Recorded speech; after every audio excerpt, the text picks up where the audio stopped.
Goeiedag, baie dankie dat jy saam luister. Ons gaan aan met ons roete 14:6 pitstoppe, waar ons sê, of kyk na Johannes 14 vers 6, waar Jesus vir ons leer, ek is die weg, die waarheid en die lewe. Niemand kom na die Vader toe behalwe deur my nie. Ons sê so lewe uit Johannes 14:6 is 'n roete 14:6 lewe. Is die lewe waar ons Jesus volg in alles wat ons doen. Vandag vir ons die vraag, praat jy Jesus se taal? Dis seker 'n vreemde ding om te vra. Maar as ons na die Here luister en in die woord leer en kyk, dan sien ons dat Jesus se woorde leer van nuwe lewe. Jesus se woorde roep mense na nuwe lewe. Partykeer ook deur die weg van vermaaning. Maar wat Jesus doen is om mense op te bou met die goeie boodskap en eintlik deur die sondige natuur af te breek en die mens uit dit uit op te tel in sy verlossingswerk. Wanneer die Here Jesus praat met mense, dan doen hy dit in liefde. Selfs die mense wat hom vervolg, praat hy mee in liefde. Hy doen dit sag, hy doen dit diensbaar en hy praat opbouend en hy doen alles wat hy doen om die Vader te verheerlik en die Vader se wil te doen. En ons wil self vra wanneer ons praat, wie dien ons? Wanneer ons woorde kies en ons woorde moet tel, wie dien ons? Want ons is aangestel om namens Jesus te praat. Ja, Jesus leer vir ons in die groot opdrag, gaan leer die mense wat ek julle geleer het. So gaan leer hulle om alles te onderhou wat ek julle onderhou het. Ander woorde wat die Here vir ons sê is, my woorde moet julle woorde wees. Die woorde wat in my mond was, wat ek vir julle geleer het, moet ook die woorde wees wat in julle monde is, en daarom ook die woorde wees wat julle gaan leer. So in 'n roete 14:6 lewe moet ons Jesus se taal praat, deur sy woord na te praat, deur te gaan leer wat hy ons geleer het, en dit word toegepas op elke vlak en plek en terrein in ons lewe, op hoe ons kinders grootmaak, op hoe ons met werkgewers of werknemers praat, en hoe ons met mekaar praat in ons huwelike of in verhoudings en vriendskappe, dat ons Jesus se taal praat. Dis die taal van opbou, dis die taal van liefde, dis die taal van die goeie nuus, die taal wat vir die wêreld 'n lig bring en mense uit die donker van hulle swakheid help en optel. Daarom moet ons vir die Here vra in sy woord en hierdie vraag, hoe praat disippels wat Jesus volg?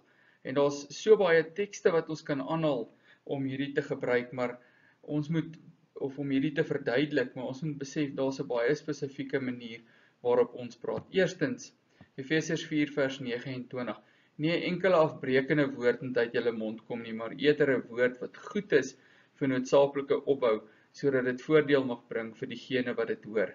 So die eerste en die kwalifiserende ding is dat dit nie afbreke nie, maar opbouende woorde moet wees. En onthou, selfs deur vermaaning heen het Jesus mense opgebou. Dit gaan oor hoe mense doen, wat se gesindheid jy dit mee doen, en of jy dit werklik in liefde doen. So ons moet woorde kommunikeer, woorde praat wat Jesus woorde is, wat opbou en wat mense help, wat mense rig.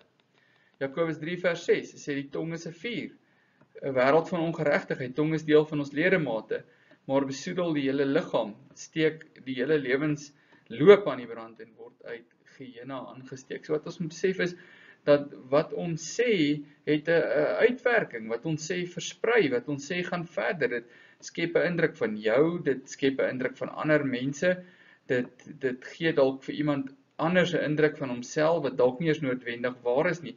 So wat die Here vir ons leer is, dat ons oorwegend moet praat, nie te vinnig wees om te praat nie, maar oorwegend moet praat, en wat ons praat moet deurdink, en die Here se wil soek in dit.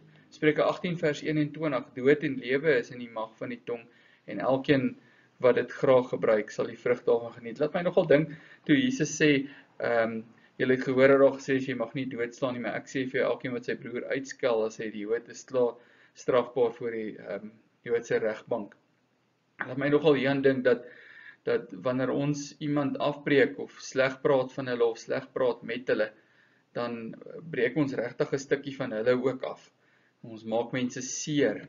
So die Christense woorde, of disipelse woorde, het nie mag om lewe te gee, en daai tipe goeders nie, maar dit het die mag om die lewe van wat Jesus Christus bring te verkondig. Dis wat ons met ons tonge doen. te sê of heen te wys na Jesus toe en wat hy gesê het, ons praat namens hom. Dan die laaste een is Romeine 10 vers 17, geloof kom deur die aanhoor kom deur die verkondiging van Jesus. Om te praat, soos Jesus praat, is om die goeie nuus van Jesus Christus te verkondig, oral waar ons kom, en in alles wat ons doen. En daai waarheid kan ons werklik toepas op elke element van ons lewe. Geen element of oomblik van ons lewe hoef te ontbreek daarin, dat ons besig is om oor Jesus te praat en mense oor hom te leer en ook hom te modelleer. En in alles wat ons sê, te sê, dien die saak van die liefde van die Here. Kom ons bid saam. Here, dankie vir die voorreg dat U ons aanstel om namens U te praat. Maar dit is ook 'n groot verantwoordelikheid. Help ons daarom om mense te wees wat Roete 14:6 tonge het. Tonge wat die weg en die waarheid bedien en verkondig, wat daai weg en waarheid ook modelleer in ons disippelskap, en wat opbouend in liefde praat met almal wat hier oor ons pad bring. Ons bid dit van die Here in Jesus se naam. Amen.